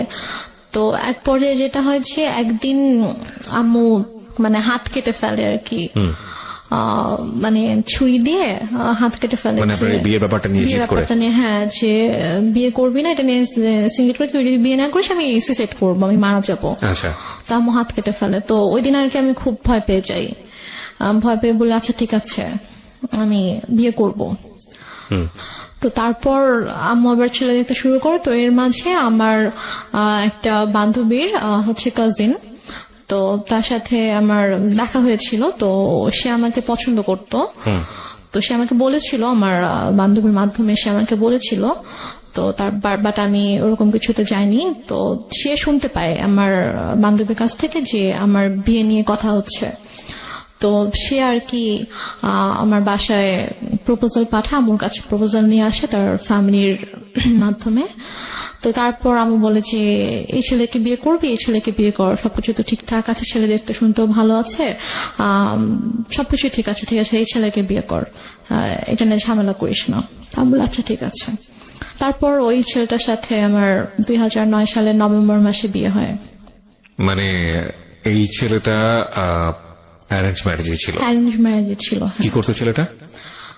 তখন হচ্ছে মানে ওদের ফ্যামিলি বিজনেস ছিল। এমনি এডুকেশন ওই সময়টা তোর? ও বিবিএ কমপ্লিট করেছিল। ওকে, আপনি ক্লাস 9-এ পড়েন? হ্যাঁ। ছেলেটাই বা আপনাকে বিয়ে করলো কেন, রাজি হলো কেন? I don't know. সে আমাকে পছন্দ করতো, ইভেন আমার আগে থেকে পছন্দ করতো? আগে থেকে পছন্দ করতো। তো আমাকে আমার বান্ধবীর মাধ্যমে বলেছিল যে ওকে আমার অনেক ভালো লাগে। ওকে একটা ফ্রেন্ড আমাকে বলেছিল যে ভাইয়া তোকে পছন্দ করে, তো মানে রিলেশনশিপে যাবি কিনা অথবা এরকম আমাকে বলেছিল। তা আমি বলেছি না, আমি এরকম কোনো কিছুতে যাব না। তো তারপর আর কি সে এবং মানে মাঝে মাঝে হয়তো আমার ফ্রেন্ডের ফোনের মাধ্যমে তার সাথে আমার কয়েকবার কথা হয়েছিল যে আবু মারা যাওয়ার পরে আর কি, যে ভাইয়া তোর সাথে কথা বলতে চেয়েছে। তো তারপর কথা হয়েছে, তো সে আমাকে অনেক পছন্দ করতো। আমারও ভালো লাগতো, আমারও যে ভালো লাগতো না সেটা না, কিন্তু আমি আসলে এরকম ভাবে কোনো রিলেশনে যাওয়ানোর মতো অবস্থা ছিলাম না আর কি। তো যাই হোক, নভেম্বরের 28 তারিখে আমার বিয়ে হয়ে যায়। তারপর আমি ঢাকায় চলে আসি, ওরা সবাই ঢাকায় থাকতো। হাজবেন্ডের নাম কি ছিল? ওর নাম ছিল শাহেদ। শাহেদ। তো তারপরে আমরা ঢাকায় চলে আসার পরে আর কি আমি ওদের ফ্যামিলি সবাই ছোট ছিলাম। মানে হচ্ছে ওর যে বড় বোনের, ওরা 3 ভাই 2 বোন ছিল, তো ওর বড় বোনের যে মেয়ে ও আমার বড় ছিল। মানে আমাদের বাসায় সবার ছোট, সেই হিসেবে আমাকে সবাই খুব আদর করতো। তো ওরা মোটামুটি জয়েন্ট ফ্যামিলি ছিল, মানে বাবা মা, ওর বড় ভাই ভাবি, তাদের বেবি প্লাস ও আমি, আমরা। তো ফার্স্টে আমি ও বাসায় আসার পরে ওর ভাই যেটা করে যে ওর মা একটু অন্যরকম ছিল। মানে ফার্স্টে সে আমাকে ওইভাবে একসেপ্ট করতে পারেনি যে ছেলের পছন্দে বিয়ে করেছে, মানে ছেলে মানে উনি আর কি বিয়ের একটু বিপক্ষে ছিল, যে উনি চায়নি যে ও আমাকে বিয়ে করুক, যে তুমি এমনি হুটহাট করে একটা মেয়েকে কিভাবে বিয়ে করতে চাও, তুমি বিয়ে করো না। তো বড় বলেছেন আমি বিয়ে করবো, আমার মেয়েটাকে ভালো লাগে, আমি বিয়ে করবো। তো এই জন্য আর কি উনি একটু আমার সাথে একটু অন্যরকম ছিল। তো তারপর যেটা হয় সেটা হচ্ছে যে ওর সবার ডিসিশন অনুযায়ী যে তোমরা কিছুদিন আলাদা থাকো। আলাদা থাকার পরে মাঝে মাঝে আম্মুর সাথে ওর দেখা হোক, ওর সম্পর্কটা একটু ইজি হোক, তারপরে তোমরা এসো। বাট প্রথমে যদি দেখো তোমরা এখানে কন্টিনিউয়াসলি থাকতে থাকো, তখন দেখা যাবে যে হয়তো আম্মা ওকে এখন একটু নিতে পারতেছে না ওইভাবে মেন্টালি, তো ওর সাথে হয়তো কোনো একটা মিসবিহেভ করে ফেললো, সেটা হয়তো খারাপ হবে। তো তোমরা আলাদা থাকো, তারপরে মাঝে মাঝে আসবা, আমরাও যাবো, তারপর ঠিক হয়ে গেলে তখন চলে এসো এখানে। তো ওদের বাসা থেকে 2-3টা রোড পরে আর কি আমাদের জন্য একটা বাসা ঠিক করে। তো সে বাসাটায় আমরা ওখানে 2 মাসের মতো ছিলাম, প্রায় 2 মাসের মতো ছিলাম। তো এর মাঝে ওর আব্বু অনেকবার এসেছে আমাদের বাসায়, তারপর আমরাও যেতাম ওখানে। তো দেখা যায় ওনার সাথে আমি শপিং এ যেতাম আম্মুর সাথে, শাশুড়ি মায়ের সাথে। তো ওনার সাথে আমার মোটামুটি ভালো একটা সম্পর্ক হয়ে যায় আর কি। তারপর উনি বলে ঠিক আছে তোমার বাসায় চলে আসো। তারপর আমরা বাসায় চলে আসি। বাসায় চলে আসি সম্ভবত জানুয়ারি শেষের দিকে। তো বাসায় চলে আসার পরে তার মোটামুটি ভালোই কাটছিল। ওদের বাসার সবাই আমাকে খুব আদর করতো, আমি সবার ছোট ছিলাম, অনেক আদরের ছিলাম সবার। তারপর এর মাঝে যেটা হয় সেটা হচ্ছে যে আম্মু হঠাৎ করে প্রবলেম ক্রিয়েট করতে থাকে। আমার আম্মু প্রবলেম ক্রিয়েট করতে থাকে বলতে যে আমাকে ফোন করতো অথবা আমার হাজবেন্ডকে ফোন করতো, ফোন করে হয়তো চিল্লাফাল্লা করতেছে, আসো তুমি, আসতেছো না কেন, আমাকে বারবার ডাকতো। তো ঠিক আছে আমি তো আসবো, সমস্যা নেই আমরা আসবো। তো আমরা এর মাঝে গিয়ে একবার ঘুরে এসেছিলাম। তো সিরাজগঞ্জ থেকে ঘুরে এসেছিলাম। তো তারপরে সে হঠাৎ করে একদিন বলতেছে যে তুমি একবারে চলে আসো। বলছি আমি একবারে কেন চলে আসবো? বলতেছে যে না, এই ছেলের সাথে তোমার থাকতে হবে না। আমি বলছি যে মানে কি, আমি এই ছেলের সাথে কেন থাকবো না, কি হয়েছে? বলছে যে না, তুমি চলে আসো, আমি এই ছেলের সাথে সংসার করতে দিব না, তোমার ডিভোর্স করাই দিব, তুমি আসো, তুমি আসবা, পড়াশোনা করবা ঠিক মতো, আমার কাছে থাকবা, তুমি আসো। মানে হঠাৎ করে ধরনের কথা, হঠাৎ করে। তা আমি তখন বললাম যে আম্মু তুমি নিজেই তো আমাকে বিয়ে দিয়েছো, তুমি নিজেই তো রাখতে চাওনি আমাকে, তাহলে এখন যেহেতু আমার একজনের সাথে বিয়ে হয়েছে, আমি এখানে একটা ফ্যামিলির সাথে আমি অ্যাড হয়েছি এবং তার সাথে আমার ধীরে ধীরে ওরকম ভালো একটা বন্ডিং তৈরি হয়ে গিয়েছে, ওর ফ্যামিলি সবার সাথে আমার একটা ভালো বন্ডিং তৈরি হয়েছে, এখন তো তুমি এটা বলতে পারো না। তো সে আমাকে নানাভাবে ফোর্স করতে থাকে। তো সে এর মাঝে সে যেটা করে, সে সিরাজগঞ্জ থেকে ঢাকায় আসে। তো ঢাকায় এসে সে আমার শ্বশুর বাড়িতে অনেক মানে হাঙ্গামা ক্রিয়েট করে ফেলে। লাইক সে এসে চিল্লাচিল্লি করতেছে যে আমার মেয়েকে আমি নিয়ে যাব, তোমরা কেন আটকায় রাখছো, তোমরা আমার মেয়ের ব্রেন ওয়াশ করছো, আমার মেয়েকে নিয়ে যেতে দাও, আমার ছোট মেয়ে, বাচ্চা মেয়ে, আমি ওকে তোমাদের কাছে রাখবো না, এগুলো বলতে থাকে। আমি তো যাব না, আমাকে অনেক ফোর্স করতে থাকে, তুই চল, আমার হাত ধরে টেনে বাসা থেকেও বের করে নিয়ে যায়, মানে দরজা খুলে আমাকে বাইরেও বের করে নিয়ে যায় যে তুই চল, তোকে আমি এখানে থাকতে দিব না। তারপর গিয়ে আমার শাশুড়ি, তারপর আমার যা, ওরা গিয়ে আর কি আমাকে নিয়ে আসে যে না আন্টি এরকম করেন না, আর বসেন শান্তভাবে আমরা কথা বলি। তো সে কোনোভাবে শান্ত হয় না, সে জাস্ট একটাই কথা, আমার মেয়েকে আমি রাখবো না। তারপর সে বলে যে না আমরা তোকে যেতে দিব না। তো সে অনেক তর্কাতর্কির পরে সে রাগ করে বাসা থেকে বের হয়ে যায়। বেরোর সময় বলে যায় যে এনি হাও আমি আমার মেয়েকে নিয়ে যাবো। দেখো একটা কথা বলি রেহনুমা, তুমি করে বলে ফেললাম কারণ তুমি আমার বয়সে অনেক জুনিয়র হবা। একটা যেটা হচ্ছে যে গল্প না বিশ্বাস করার জন্য একটা মজবুত ভিত্তির প্রয়োজন হয়। একটা হচ্ছে যে তোমার মা নিজেই ইন্সপায়ার হয়ে বিয়ে দিচ্ছে। বিয়ের কয় মাসের পরের এই ঘটনা? বিয়ের হচ্ছে 3 মাস পর। বিয়ের 3 মাসের মধ্যে এমন কি ঘটলো যে সেখান থেকে আবার তোমাকে নিয়ে আসতে চাচ্ছে? আমি মানে গল্পটা তো বিশ্বাস করতে হবে সামহাও। এটা ভাই আমি কথা বলতে থাকলে আপনি যখন আমার পুরো গল্পটা শুনবেন তখন আমি হয়তো বুঝতে পারবো, শেষ পর্যন্ত যখন আপনি শুনবেন তখন আপনি বুঝতে পারবেন যে প্রথম থেকে শেষ পর্যন্ত, মানে আমার বাবার মৃত্যু থেকে একদম আমার শেষ পর্যন্ত আজকের দিন পর্যন্ত কি ঘটেছে, কেন ঘটেছে, এটা আপনি নিজেই বুঝতে পারবেন। ফাইন। সো প্রিয় শ্রোতা, আমার মনে হয় একটু ধৈর্য ধরে আপনারা শুনুন। ওকে, বল। তো তারপরে আম্মু ওখানে এসে সিনকেট করার পর আমরা সবাই আর কি মানসিকভাবে একটু আপসেট হয়ে পড়ি। তো তারপর আর কি আমার শাশুড়ি বলে যে চলো আমরা কিছুদিন ঢাকার বাইরে থেকে ঘুরে আসি। তো আমার শ্বশুর বাড়ি ছিল ফেনীতে। তো তারপর আমরা ফেনীতে যাই, আমি কখনো যাইনি বিয়ের পরে ওদের গ্রামের বাড়িতে। তো তারপর আমাকে ফেনীতে নিয়ে যায়, আমি আমার হাজব্যান্ড, শ্বশুর শাশুড়ি আমরা সবাই যাই। তো যাওয়ার পর ওখানে মোটামুটি ছোটখাটো একটা অনুষ্ঠানের মতো করে আর কি, মানে বউ দেখানোর জন্য। তো তারপর ওখানে আমি আমার শ্বশুর শাশুড়ির সাথে 15 দিনের মতো ছিলাম। তো এর মাঝে যেটা হয়, আম্মু ওদের সব রিলেটিভস লাইক ওর চাচা, চাচি, মামা, খালা, ফুপু, মানে যত রিলেটিভ আছে সবার নাম্বার কিভাবে কিভাবে কালেক্ট করে ফেলে। কালেক্ট করে সবাইকে ফোন দিয়ে সে বলে যে শাহেদ ভালো না, ওর আমার মেয়ে, ছোট একটা বাচ্চা মেয়েকে ও বিয়ে করছে, বিয়ে করে এখন ওকে টর্চার করতেছে, ওকে মারতেছে। তারপর আমার হচ্ছে চাচা শ্বশুরের ছেলেকে ফোন দিয়ে বলে যে উনি হচ্ছে পুলিশের ডিআইজি। তো ওনাকে ফোন দিয়ে কমপ্লেন করে যে আপনার ভাই আমার মেয়েকে টর্চার করে, আমি তো আপনাদের নামে মামলা করব। তো স্বাভাবিকভাবে সে যেহেতু মানে আইনের একজন তো সে বলে যে আমি যতটুকু জানি আমার ভাই এরকম কিছু করার কথা না, ঠিক আছে আপনি যেহেতু আমার কাছে কমপ্লেন করেছেন আমি ব্যাপারটা দেখবো। তো উনি তারপর আমার হাজবেন্ডকে, আমার শ্বশুর শাশুড়িকে মানে কথা বলে, ওনাদের সাথে কথা বলে বলে যে কি হয়েছে। তখন বলতেছে যে তুমি আমাদের কথা বিশ্বাস করবো না, তুমি বৌমার থেকে শুনো যে মানে আমাদের কোনো দোষ নেই অথবা আমরা কিছু করি না, ওর মাই এরকম সিন ক্রিয়েট করতেছে, ওর মা একটু অন্যরকম, ওর মাই এরকম ঝামেলা করতেছে, আমাদের ওর থেকে শুনো। তো ভাই আমার সাথে কথা বলে, বলার পর ভাইয়াকে বলি যে ভাইয়া এরকম কোনো সমস্যা নেই, শাহেদ আমার সাথে কোনো খারাপ ব্যবহার করেনি, আমাকে কখনো মারেনি, আর ওর সাথে আমার অনেক ভালো সম্পর্ক, কিন্তু আম্মু চাচ্ছে না যে আমি ওর সঙ্গে থাকি, এই জন্য আম্মু এরকম সিনক্রিট গুলো করছে, আপনি কিছু মনে করেন না, আমি খুবই সরি আমার মার পক্ষ থেকে। এবং ওদের ফ্যামিলি সবার কাছে আমি খুব মানে সরি বলি যে আমার জন্য আপনাদেরকে এত কিছু সহ্য করতে হচ্ছে। মানে ওদের কাছে কন্টিনিউয়াসলি সবার থেকে ফোন আসতে থাকে, ওদের সব রিলেটিভস ওদেরকে ফোন দেয় যে কি তোমরা নাকি বউ আটকে রেখে বউকে পিটাচ্ছ। তো সে যেটা করে যে ওদের মানে বাসার যে থানা ছিল ওই থানায় ফোন করে, থানার ওসিকে ফোন করে, ফোন দিয়ে বলে যে অমুক মানে অ্যাড্রেস বলে যে অমুক বাসার মধ্যে আমার মেয়েকে আটকে রাখছে, আমার মেয়েকে আমার কাছে আসতে দিচ্ছে না, আমার মেয়ে অনেক কান্নাকাটি করতেছে আমাকে ফোন দিয়ে, আপনারা প্লিজ ওখানে যান, গিয়ে আমার মেয়েকে আমার কাছে পাঠিয়ে দেন। তখন ওরা বলে যে এটা তো অমুক স্যারের বাড়ি, তো স্যারের ফ্যামিলিতে তো এরকম হওয়ার কথা না, আমি আপনার কথা বিশ্বাস করতে পারছি না, ঠিক আছে আমাকে এটা দেখতে হবে। তো উনি দেন আমার ওই যে ভাসুরকে ফোন করে, ডিআইজি যিনি ওনাকে ফোন করে বলে যে স্যার এরকম একজন ফোন দিয়েছিল, এখন আমি কি করব, আমি কি যাবো আপনাদের বাসায়? তখন বলে যে আমার বাসায় যাওয়ার কোনো দরকার নেই, উনি আমাকেও ফোন দিয়েছিল, আমি কথা বলেছি, এরকম কিছু নেই, তুমি চাইলে তুমি যেতে পারো, গিয়ে আমার ভাইয়ের বোর কাছ থেকে শুনে আসতে পারো যে এরকম কিছু হয়েছে কিনা। তো সে বলে না স্যার আমি এটা দরকার মনে করছি না, তো উনি আর আসে না।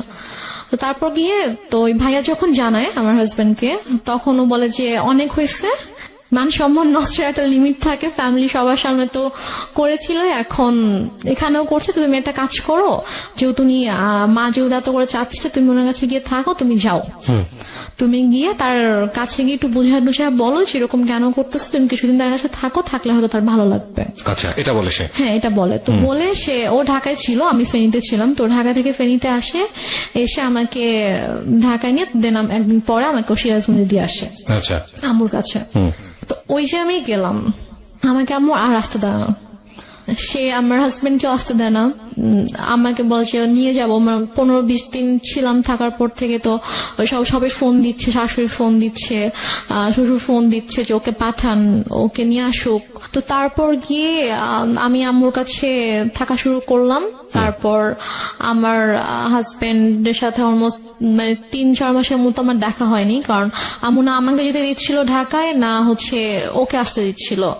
ও আসতে ছেলে বলতেছিল যে আমার কিন্তু মানে ছোট মেয়ে, ওর কিন্তু 18 বছর হয়নি, আমার লোক মেয়ে, আমি কিন্তু তোমার নামে মামলা করে দিব, এই ধরনের কথা বলে। হ্যাঁ, এই ধরনের হুমকি কিন্তু দেয়। যখন আপনাকে বিয়ে দেওয়া হয়েছিল সেই সময়টাতে পেপারে কি মা সাইন করেনি?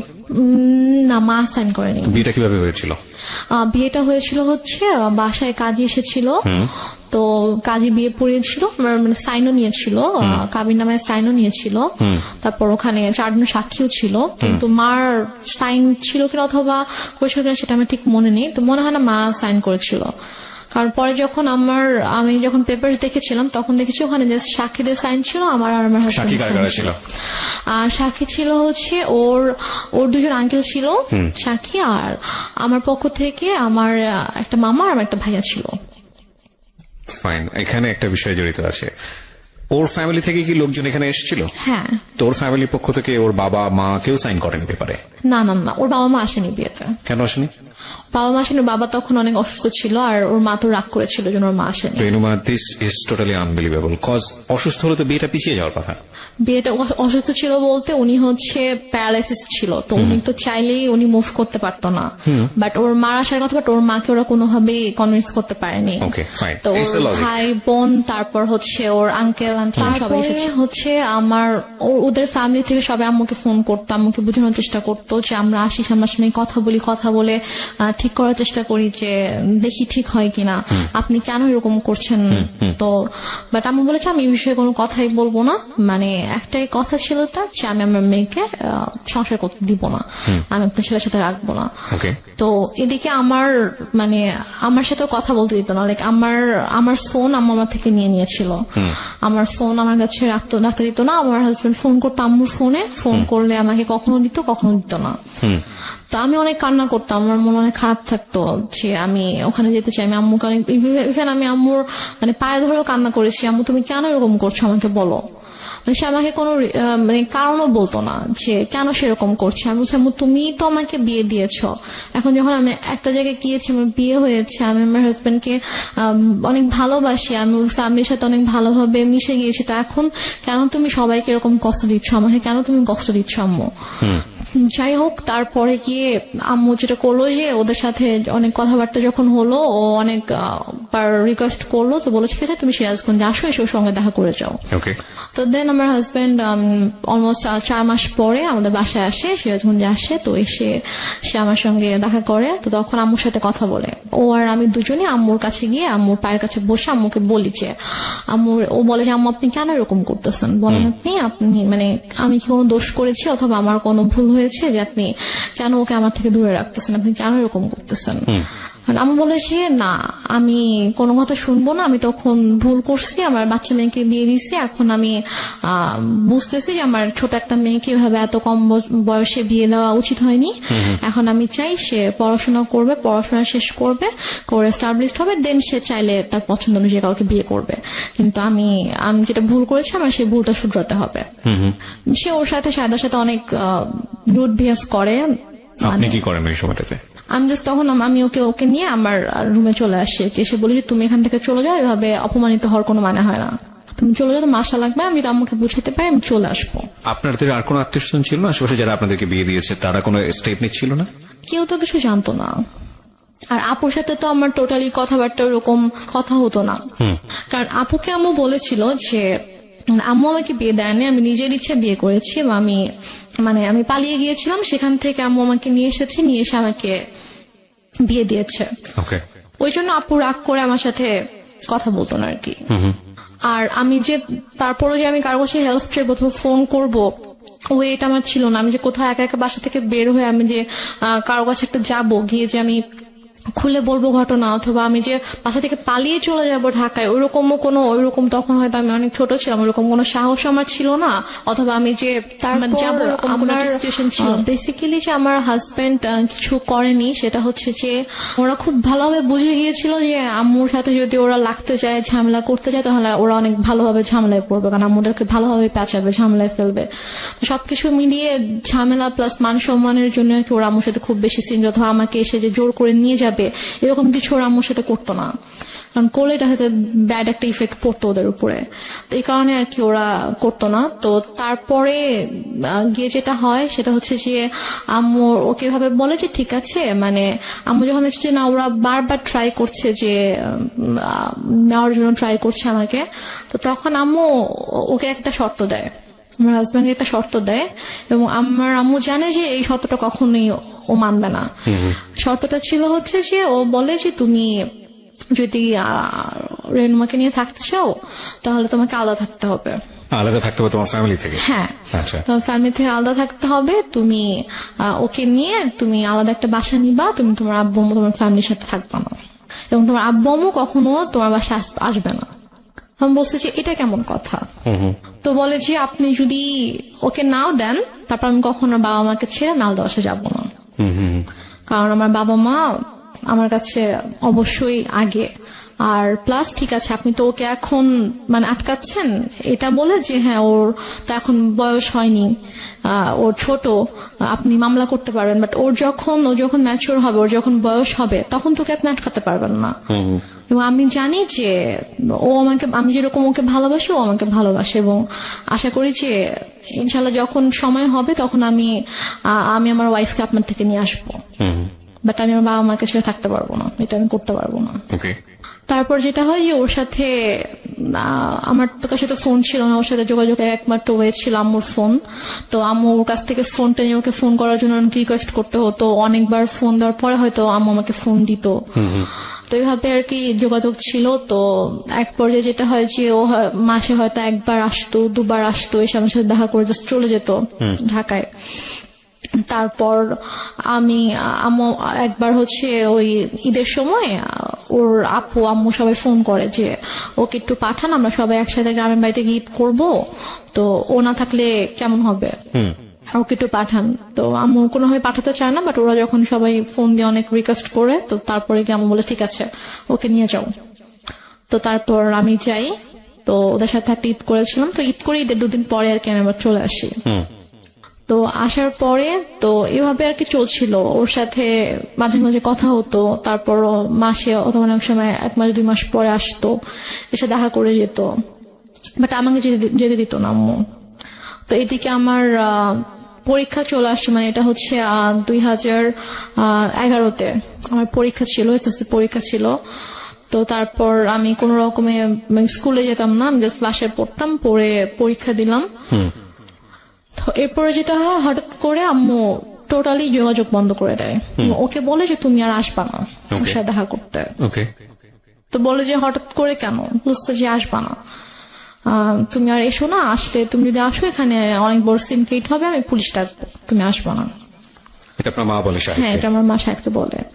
তো ও যেটা করে, ও আসে না, কারণ ওদের সবচেয়ে বড় ভয়টা ছিল যে মান সম্মানের ভয়, যে যাবো পুলিশ ডাকবে, মান সম্মান মানুষ জানতে পারবে, যে এটা তো খুবই বাজে একটা ব্যাপার হবে আসলে।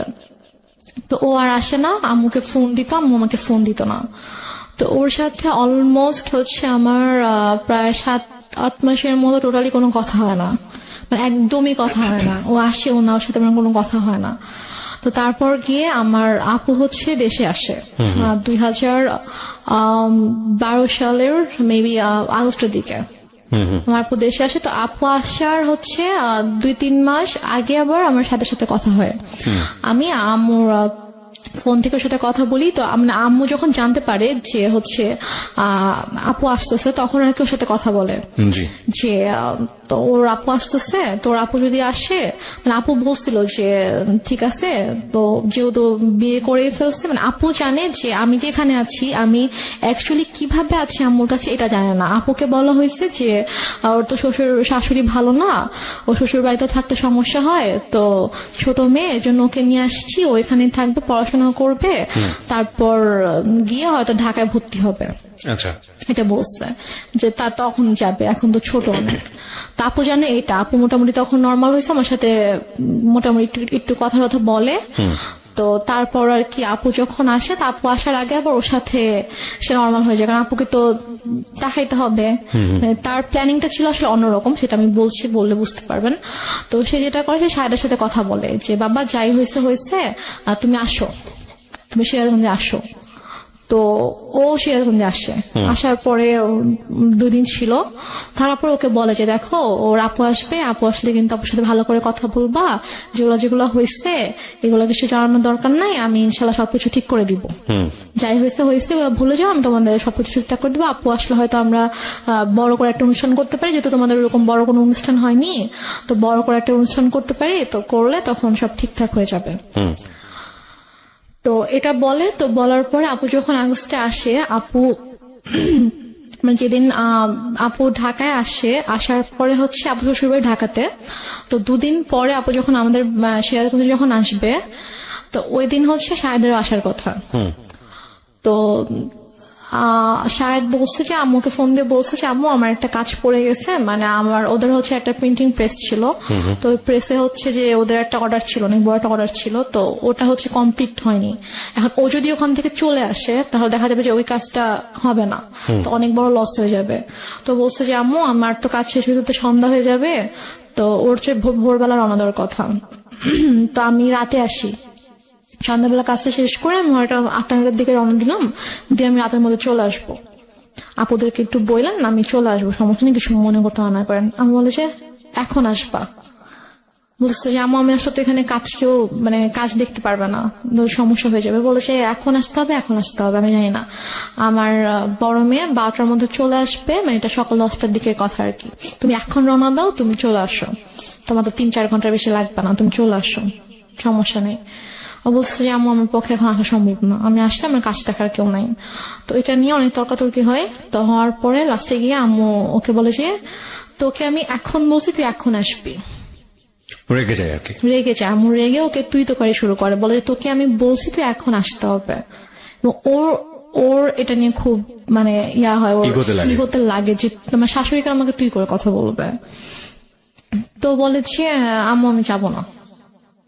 বলছে তুই যদি এখন না আসিস, এখন যদি রওনা না দিস, তুই যদি এখন না আসিস তাহলে তুই জীবনও এখানে আসবি না, তুই ভুলে যা আমার মেয়েকে, জীবনে আসতে পারবি না, আমি তোদের রিলেশন জীবনও ঠিক করবো না, তুই আসবে জীবনে আসতে পারবি না। তো বলছি যে আম্মু মানে এটা তো বুঝতে হবে, আমার সমস্যাটা যদি আপনি না বুঝেন তাহলে আমার কিছু করার নেই। তো তারপরও মানে ও চেষ্টা করে বুঝাইতে, বাট আম্মু বলেছে না এমনিও আসতে হবে। তো বলেছে আমার পক্ষে সম্ভব না আসা। তো যাই হোক ও ফোনটা রেখে দেয়। তো আপুরা চলে আসে। তো আপুরা আসার পরে আপুদেরকে যেটা বলে সেটা হচ্ছে যে ও বলছে যে আপনার মেয়ে আসছে, তো আমি কি করব, আমার কেন যাইতে হবে, আমি যাইতে পারবো না আপনার মেয়ের সাথে দেখা করতে। আপনার বড় মেয়েকে বললেন তার যদি আমার সাথে দেখা করতে হয় সেজন্য আমার বাসায় এসে আমার সঙ্গে দেখা করে, বাট এটা কিন্তু ও বলেইনি। তারপরে গিয়ে বলে যে আপু তো এটা শুনে খুব হার্ট হয় যে কেন এটা বলবে, আমাদের ছোট, ওকে আমরা নিজেরা ডাকলাম যে হ্যাঁ আম্মু ওকে আসতে বললো, আমরা ওর সাথে দেখা হয়নি, ওর সাথে দেখা করব, তো ওর ফ্যামিলির সাথেও দেখা করব, তো কেন এভাবে রিয়াক্ট করছে। তো তারপরে গিয়ে বলে যে হ্যাঁ তোমাকে তো বলছিলাম ছেলে ভালো না, ছেলের মা ভালো না, ছেলে এরকমই, দেখছো কিরকম বেয়াদব। মানে আম্মু এটা করছে যে সম্পূর্ণ ইচ্ছাকৃত ভাবে।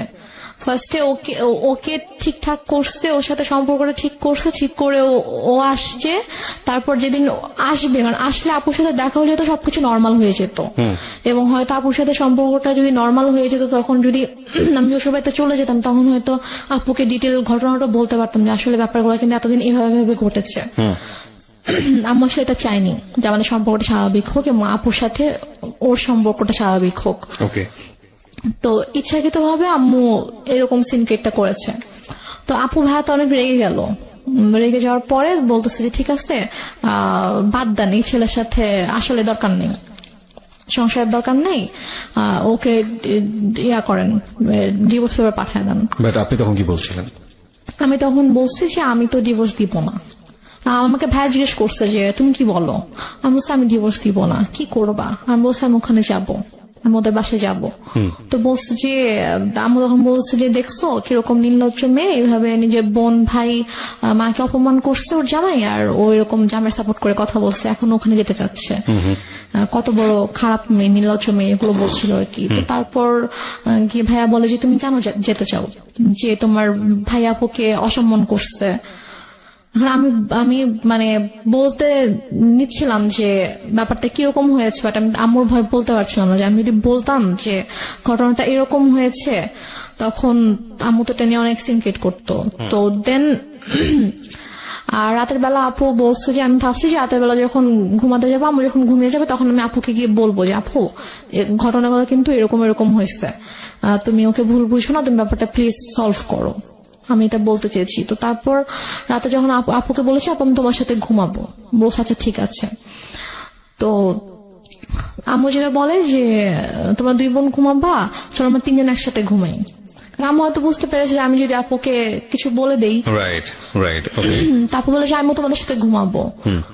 পরে আমি বলছি যে না, আমি আর আপু ঘুমাবো রুমে, আর খাটে তো 3 জনের জায়গা হবে না। আপুর তখন বেবি ছিল 2টা, তারপর যে বড় বেবিটা ওর বয়স ছিল 2.5 বছর, তো ওর বাবার সাথে ঘুমাবে আর কি। তো আমি বলছি যে আমি আর পিচি বাবুটা আর আপু ঘুমাবো, তো বেডে তো জায়গা হবে না। সমস্যা না, আমি ফ্লোরে ঘুমাচ্ছি, তোমরা 2 জনই শুধু গল্প করবা, মাকে নিবা না গল্পে, সেরকম বলতেছে। তারপরে এখন ওখানে তো আর মানা করার কিছু নাই, সেভাবে বলছে। আপু বলছে ঠিক আছে আসো, সমস্যা নেই, আসো ফ্লোরে ঘুমাও।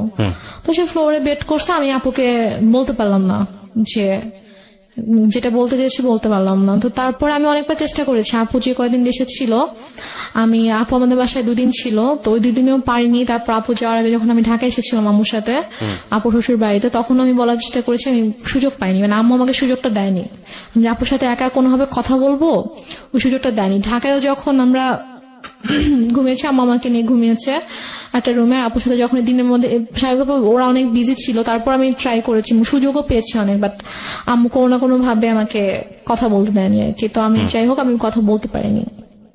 তো আপু চলে গেল, আপু চলে যাওয়ার পরে এটা হচ্ছে 2012 সালে আপু সেপ্টেম্বরের দিকে চলে গেল। তো যাওয়ার পরে ওর সাথে ওই আগস্ট থেকে কিন্তু আমার আবার কোনো যোগাযোগ নেই। তো হঠাৎ করে 2013 সালের এপ্রিলে হঠাৎ করে আমার কাছে ফোন আসে যে আমার শ্বশুর অনেক অসুস্থ, উনি হসপিটালে ভর্তি, এবং ডক্টর বলেছে যে হয়তো 2-1 দিনের মধ্যে, মানে আইসিইউতে ছিল, যে 2-1 দিনের মধ্যে হয়তো সে আর ইয়া করবে না। তো উনি নাকি যখন মানে অসুস্থ হয়ে যায়, আইসিইউতে যাওয়ার আগে নাকি উনি বলেছে যে মানে আমাকে দেখতে চায়, আমার কথা বলেছে যে ওকে একবার দেখতে চাই, ওকে একটু নিয়ে আসো। তো এই জন্য ওরা আবার ওদের বাবাকে প্রচন্ড ভালোবাসতো আর কি। তো ওরা সবাই আম্মুকে ফোন দিয়ে মানে এটাও বলছে, আন্টি আপনার পায়ে ধরি প্লিজ আপনি ওকে পাঠান, ওকে আব্বু দেখতে চাইছে।